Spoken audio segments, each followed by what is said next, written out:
Japan is the only G7 state without laws to prohibit discrimination on grounds of sexual orientation, let alone laws to permit same-sex marriage. As a modern state and a regional power in Asia, one would think that Japan would be a trailblazer for gender diversity, given its efforts to push for diversity and inclusion in various sectors in recent years. But nowadays, this is not the case in the experience of Japan's LGBT community. It is on this premise why I am excited to share with you not only my insights and findings, but also echo the perspectives and lived experiences of selected Japanese LGBT highlighted in my research titled Rethinking Representation, the Possibility of Advancing LGBT Equality in Japan's National Discourse. This is the outline of my presentation for everyone's reference as I go through my discussion. Please be informed that I will be interchangeably using the terms LGBT sector and LGBT community throughout the course of my presentation. As the world's third largest economy, Japanese businesses remain highly advanced and innovative, and a crucial element that aids Japan's economic growth is its human capital, consisting of Japanese citizens who are part of the labor force. This also includes workers that are part of its minority groups, including Japan's LGBT citizens. While Japanese LGBT have immensely contributed to Japan's development over the years, a national survey has yet to be conducted, resulting in the lack of data concerning the official number of LGBT employees nor citizens. Despite a statistical gap, recently there have been claims that Japan has been steadily improving its treatment towards its LGBT sector, signaling a shift from exclusion to inclusion. Despite improvements, there is a stark difference on the reality on the ground because Japan's LGBT community experiences relative tolerance rather than acceptance, with limited protection from discrimination, harassment, and power play, which they continue to experience. Japan's national government also does not conduct studies or surveys concerning their sector, which results in the lack of understanding not only of their population, but more importantly, their status, struggles, and contribution to Japan's progress. In line with these challenges, my paper argues that there is a need for a legislation of an overarching national anti-discrimination law for the LGBT sector because it is beneficial in protecting Japanese LGBTs against gender-based discrimination and harassment. The possibility of legislating a national law will also aid in advancing representation and equal rights recognition because it provides a legal foundation to acknowledge the presence of the LGBT sector within Japanese society, starting at the top, which is the national level. This has led me to my main research question of trying to find out how the passage of an overarching national law will contribute to their well-being, and most especially, how this will be able to provide them with equal access concerning their rights as human beings. In rethinking the idea of LGBT representation, I immersed myself in the existing body of literature and I found out interesting points concerning the history and challenges of Japan's LGBT. When it comes to definitions, in the case of Japan, Hattori mentions that the term sexual orientation and gender identity are more commonly used, especially in the legal and policy fields. The terms homo and akama are also used to refer to Japanese LGBT, but both have derogatory connotations because these terms are considered as slurs by Japan's queer community. Meanwhile, in the past, Japan's LGBT sector was not only tolerated but even celebrated. In fact, during the pre-modern period, same-sex relations were governed by the code of ethics known as the Nanshoku, or male eroticism, and Wakashudo, or the way of the youths. During the Edo period, there was no normative connection between gender and sexual preference because all men, regardless of status, were able to engage in both same and opposite sex affairs. These examples showcase how homosexuality used to be acceptable in Japanese society. But all of this changed in the late 19th century during the onset of the Meiji period, which brought about numerous changes to Japanese society, including Western influences. The incorporation of Western values resulted into a social stigma being attached to homosexuality, and this negative perception persisted, resulting to the development of Japan's underground queer culture and activism in private spheres. In exploring Japan's LGBT discourse, there are instances when people assume that Japan is more accepting of LGBTs because, unlike the West, sexuality in Japan does not have moral and religious baggages. Although Japan's LGBT sector does not face overt harassment or violence, accounts of gender-based discrimination and homophobia is still rampant. This is because of Japan's tradition of conformity and social cultural norms embedded in the psyche and are considered as important elements that maintains Japan's social cohesion and social harmony. In terms of gender roles, contemporary Japan still prescribes the heteronormative ideology, emphasizing that fixed gender binaries of male and female is important. These gender roles also conform with the preservation of the Iye, or Japan's traditional household system. The social stigma against LGBT has resulted into institutionalized barriers and systemic discrimination within several spheres, including the family, at school, and even at work. There are also studies which show that there is a tendency for Japanese LGBT to discontinue a job due to workplace discrimination, prejudice, or the experience of being outed.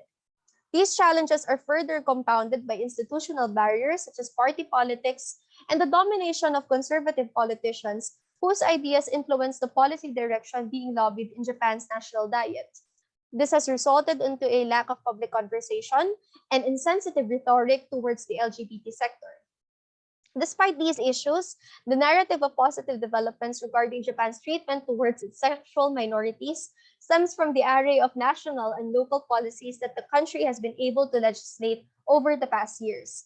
But these policies only cover specific sectors, such as health, employment, and welfare.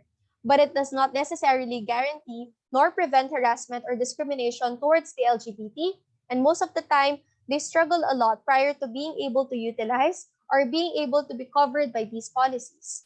Most of these laws are also drafted without getting the LGBT sector's perspective, leaving them out of the decision-making process, which also leads to the failure of understanding the struggles that Japanese LGBT continue to face in contemporary society. In terms of the research gap, many scholars have conducted studies concerning the development of Japan's queer culture and LGBT roots from its pre-modern period up to the 21st century queer landscape.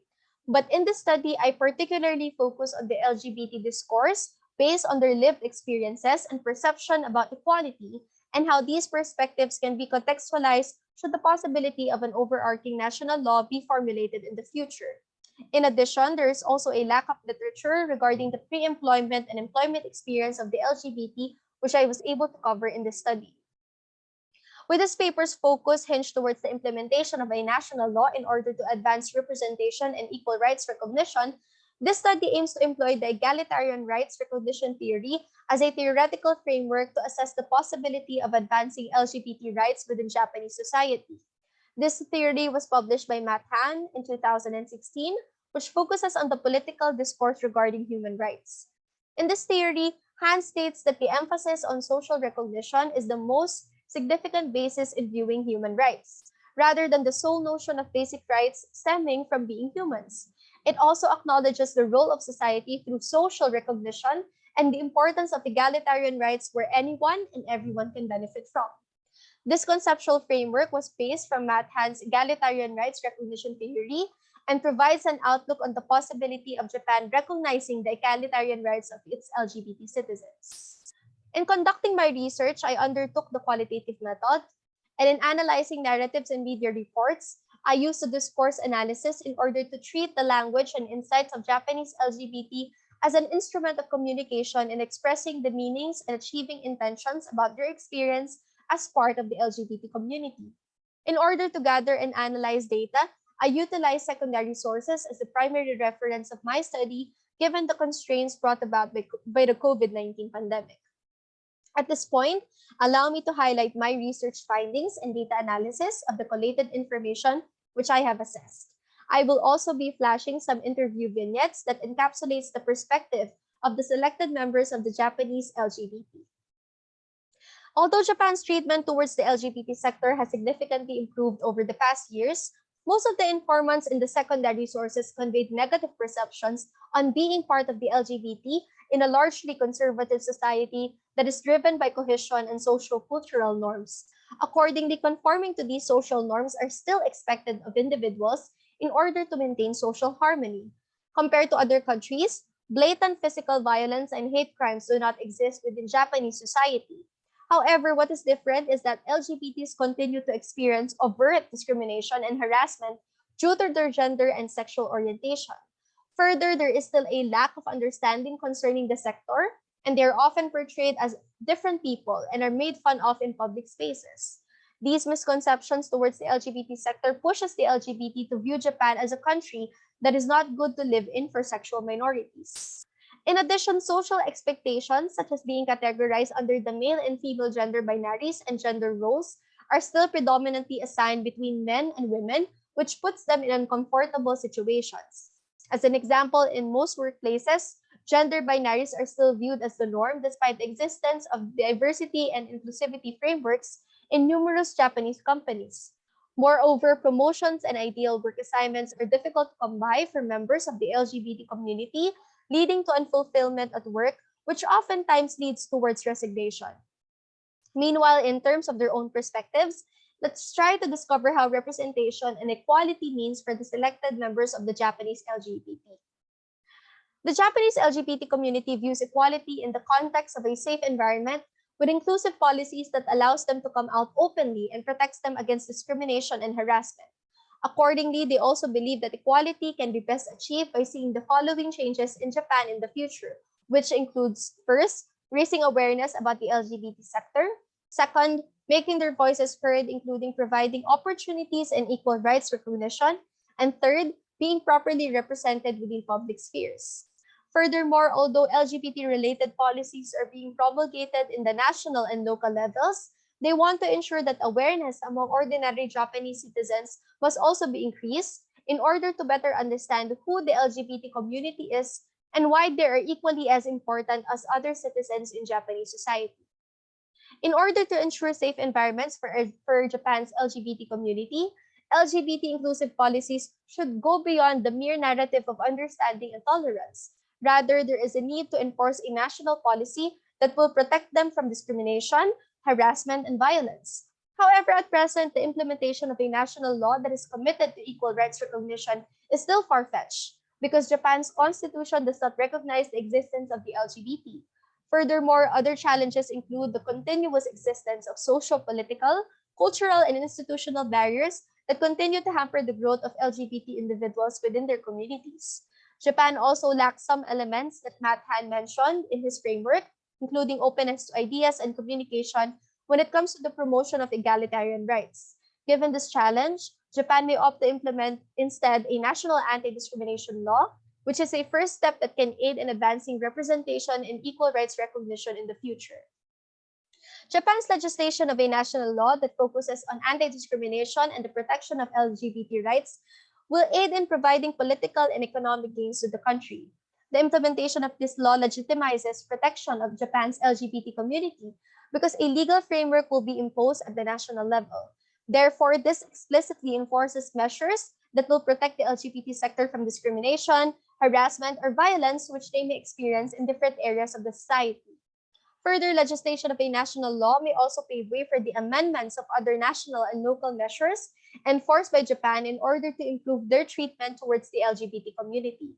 The implementation of a national law may also encourage labor force participation of the LGBT because it will enforce measures that guarantees their safety.